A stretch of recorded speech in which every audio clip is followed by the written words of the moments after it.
Meanwhile, with Cam Newton sidelined for last night's Panthers-Bucks game because of a concussion, multiple people in his inner circle have counseled him to play more carefully, sources telling ESPN. Those close to Newton have urged him to get down, out of bounds, or into the end zone quicker than he did in Week 4, when he allowed the Falcons a free shot at him as he reached for the end zone. Cam has reportedly acknowledged the message and said he will do a better job of protecting himself when he can. The Panthers are now 1-4 on the season, putting them last in the NFC South. Jeff, I want to start with you here. How much of their poor start in terms of responsibility should be on Cam's shoulders? Well, there's 52 other guys who haven't pulled their weight either. So to just single out Cam and say he is fully responsible or more responsible, I wouldn't go there. The one area I would say he is responsible to a degree was the play in Atlanta when he coasted in the end zone and basically gave them a shot to take you out. And when you're talking about your franchise, right, the league MVP, struggling team, right, you're down, you got the Falcons at home, division opponent, all those things, you got to protect yourself. As a quarterback and as the franchise, all the things that you can do for this football team, it's important that you protect yourself. So now what you've done by taking that shot is you've given the next opponent, which is the Bucks, and a quarter with the Falcons, or 2 quarters with the Falcons, how many he played, a chance to jump you in the division. So there is some responsibility for what he did. But let's get before that. He has taken an immense amount of hits from the offensive line, from protection blunders, from guys missing, from missing hot reads, whatever it is. But when I tell you, and I've been beating this drum for a while, he takes incredibly violent hits. It's not just sacks, somebody tackling and rolling him, doing those things. He is getting smoked. I mean, guys are running through him, and it can be 2 and 3 guys at a time. He's getting driven into the ground. That takes a toll no matter who you are. I understand he's a big man, he's physical, he's all those things. But take it back to Denver in Week 1. He's taking these shots, and you can tell standing up, he's a different guy. Now, concussion, protocol, I have no idea. I'm not getting in that word. But I'm telling you, he's taking hits that will make playing the game more difficult. No different in Minnesota, right? Same type mentality. These guys are pinning their ears back. They know the line can't protect. And he's taking these shots where he's not protecting himself, or he's not getting down to live to play the next day. So there is a small amount of responsibility in that. From my perspective, if I'm him, and I know, I remember Peyton Manning used to say it all the time. Hey, I'm going to live to play the next day. Free runner, I'm getting down. Now, is it the most heroic thing in the world? No. But did he play for an awfully long time at an awfully high level? Absolutely. And did he give us chances to win much further down in his career and bigger games? You live to play those plays. And I think that's good advice. And for Cam, he is competitive. I love the way he plays the games. There is no player in the NFL that can take this kind of beating and sustain it and continue to be productive for many more years. He's got to protect himself at some point to be the type of player, the MVP caliber he can be. Jeff Saturday, I'm disappointed in your position. And the reason why I say I'm disappointed in your position, even though you pointed out that he's a small part, you primarily stayed focused on him. The Carolina Panthers this year, still over the first 5 weeks, one of the better offenses in the game, 8th in yards per play, 3rd in yards per game, 11th in points per game. The bottom line is that Dave Gettleman is the biggest reason why the Carolina Panthers are struggling right now, because he didn't ensure that either he kept Josh Norman or that he replaced him with McClain or Worley. You know, one guy that was sticking Julio Jones a couple of games ago when he gave up 12 receptions for 300 yards, turned around, and what happened? He's not even on the roster now. This defense is a shell of itself. Kawan Short hasn't showed up and produced to the level that he was producing last year, albeit there are reasons for that, but he still isn't the same impactful player. Luke Kuechly can only do but so much. He doesn't have help because he's got to help on the backside and he's got to help on the front side as well. And because Josh Norman isn't there, you've got huge, huge holes in your secondary. Does Cam Newton deserve a small bit of blame for what has transpired? You're absolutely right about that, because you got to make yourself available. You can't put yourself in precarious situations. It's going to get you concussed and knocked out and held out of games, because if he's playing last night, chances are he doesn't throw 2 of the 3 interceptions that Derek Anderson threw, particularly one in the end zone that ultimately could have given them the lead and they would have ended up winning the game. But at the same time, Cam Newton is not even close to being the big problem for the Carolina Panthers. It is their defense, which is a shell of itself right now because their secondary is such a question mark that it's put immense pressure on the front seven. It's compromised Kuechly, it's compromised Thomas, it's compromised Kawan Short, and the rest of the crew on that defensive line of scrimmage with Coney Ely and those boys. It's compromised everybody.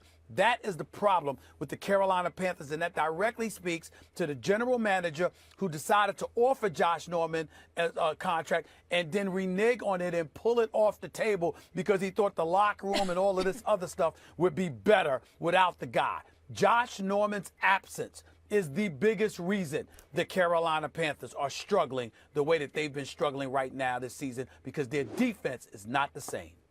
Yeah, here's the thing. I would agree with you on defensively, and they got run right at it last night, right up the middle, 25 of their 30 runs up the middle, so they're definitely not producing. But your numbers on the offense, when you watch the games, it ain't about moving the ball. It's about putting that thing in and taking control of games. So regardless of where they stack up from a statistical perspective, you and I both know they aren't. Listen, at first and goal last night, why are you putting the ball in Anderson's hand to throw that thing? That ball should be run 3 times, right? Like that would have been run by Cam if he was in the game. Yeah, zone read. Even if it's Anderson, run the play, man. Tolbert's still there. Payne, give them the ball. But their identity is different when Cam is not on the field. It's a different identity. Whatever the numbers are, they aren't commanding the same respect offensively as they did last year either. The question is, how responsible is Cam for the hits he's taking? And I get it, why both of you mentioned first, look, there are a lot of problems on the Panthers. Cam isn't one of them. I agree. I think even before we just answer a straightforward question like how much of the responsibility does he get for taking the hits, we have to say they got problems. Absolutely. Cam Newton's not part of the problem. He's part of the solution. For sure. It's a lot of other guys who deserve blame for the problems. However, in terms of the hits he's taking, partly it's the refs who allowed him to get hit the way they once allowed Shaq to get fouled on every play because they look at him, I think, and go, this dude is so big and strong. And then also he's out of the pocket a lot that it's like in order to contend with him, you kind of got to let the other guys get away with something. I disagree with that in a full contact sport like football. It's even more unfair in a sport like football than it was for Shaq in basketball. Part of it is he's just taking hits, especially this year. He's faced some really good defenses, the Broncos and the Vikings, and then he did that stupid thing against Atlanta, which is not a very good defense, but took a savage shot as though he was playing a good defense. He didn't make it any easier on himself. Right. Part of it is he's holding the ball too long in the pocket because his receivers are not running the crispest routes I've ever seen and are therefore not always open. So, it's partly that. If you look at how much, like, you think of a guy like Roethlisberger, because not long ago he was the poster child for a big, strong quarterback who the refs might let you get away with a little something against because what are you supposed to do? That's right, make you draped on. Cam, in the same number of years that he's been in the league with Roethlisberger, has been hit, listen to this, 500 more times than Roethlisberger. So a lot of other people deserve blame for it, no doubt. But part of it also has to be Cam Newton. He's got to slide. He's got to play a little smarter. Even when they use him as the de facto running back, he's got to be smarter about the way he does it. He can't hold the ball as long in the pocket. I mean, part of it's him. That's fine. That's fine. But when you're trying to overcompensate because you know the kind of team you played on last year and that it's a shell of itself defensively this go-round, which puts more pressure on the offense, you're going to take chances. Of course, he has to do a better job of protecting himself. But again, it points to ultimate culpability being on a part of the defense, which is by the GM and his negligence of duty in doing what he was supposed to do, because it puts more pressure on Cam to try and overcompensate and make up for what he knows this defense is lacking compared to what they did during their Super Bowl run. That's why I said the defense. Team's also missing Jonathan Stewart as well. And Cam, stay off the segues. We don't need to see you getting hit by pass rushers, hit by cars, but we have to go to break. Jeff, thank you so much for being with us. Appreciate you. After letting Brock Osweiler ditch Denver for Houston in free agency, John Elway and the Broncos had some big question marks at the quarterback position. The team decided to go with first-year starter Trevor Siemian, who managed to lead the team to a 4-0 record before leaving the game with a shoulder injury in Week 4 against the Bucs. Siemian couldn't go this past week leading to rookie Paxton Lynch stepping in against the Falcons, who beat Denver 23-16. Will Kane is back. How are we doing? I'm good. I want to start with you on this subject. Has Elway botched the quarterback situation in Denver?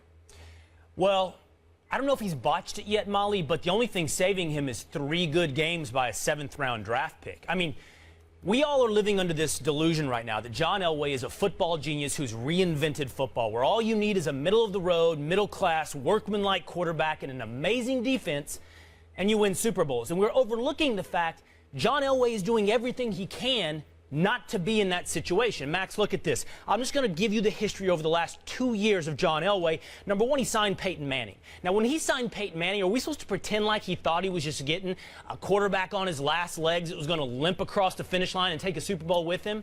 No, he was signing Peyton Manning. And then after Peyton Manning, he tried to keep Brock Osweiler. Molly, in your introduction, with all due respect, you said, let Brock Osweiler go. That's not what happened. Brock Osweiler got a better offer from Houston that he never let Denver match. Denver offered $16 million a year, offered $30 guaranteed. They never went back to Elway and let him try to match it. So we don't know what Denver would have done. Then the answer was trade for Mark Sanchez. Then it was draft Paxton Lynch. You passed on Dak Prescott. Now listen, a lot of guys, including every guy in the league, passed on Dak Prescott 3 times.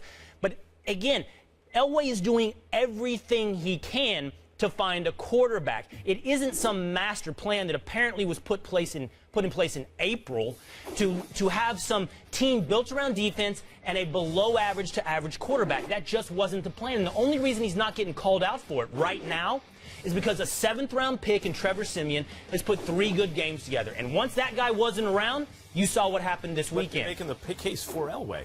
You're How making the case for the genius of John Elway, in fact. What is the genius? Because he doesn't have a crystal ball. There's no way to know with certainty what's going to happen. However, he GM'd the team to the Super Bowl behind an outstanding offense led by a superb quarterback, maybe having the greatest season anyone's ever seen. And a couple years later gets back and wins the Super Bowl based on subpar quarterback play but an amazing defense. He reinvented it. Now, what he did here with the quarterback situation is he said it in the press. He said, look, I think there should be a middle class of quarterbacks. There are scrubs and there are franchise quarterbacks. I'm paraphrasing now. But there should be a middle class of quarterback, and I'd like to pay Brock Osweiler in that range, which is the right way a GM has to operate in a hard cap league.